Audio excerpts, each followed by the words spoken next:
Hello and welcome back. Today we'll be going through how to get the new Microsoft Edge themes.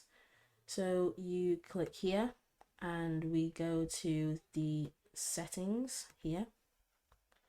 We continue down on this sidebar and we go all the way to appearance and custom theme. So we go to the Microsoft Edge add-on store and we can choose from one of these. I like the look of the satin stacks, so we press get, add theme, and we just wait until it says remove now, so it means it's been added, and it'll show you this little pop-up here that it's installed, so we can just close that down.